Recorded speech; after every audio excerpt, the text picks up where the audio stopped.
L'impact de la pollution de l'air sur le nombre de spermatozoïdes et le passage d'un astéroïde tout près de la Terre, voici le flash de la curiosité proposé par la rédaction de Ça m'intéresse. La différence entre l'homme des cavernes et nous, c'est le résultat de la science. Et ce n'est pas une opinion, c'est de la science. Notre monde n'est pas si moche.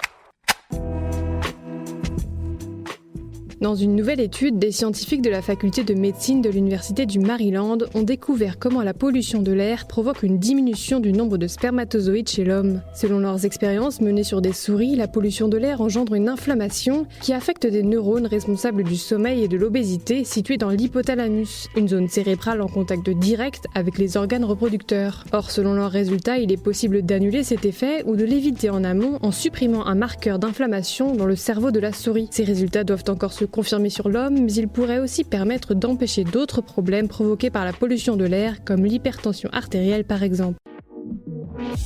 Super, j'adore. Alors écoute-moi bien, je vais essayer d'être clair avec toi. Ouais, génial.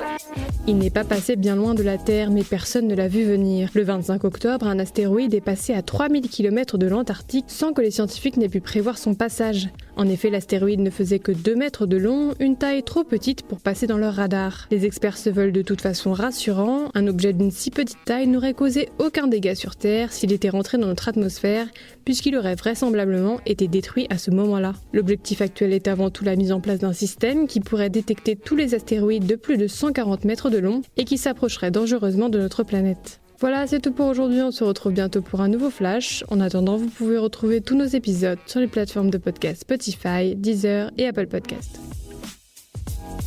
Voilà. Il ne reste plus qu'à vous remercier de votre attention. Au revoir.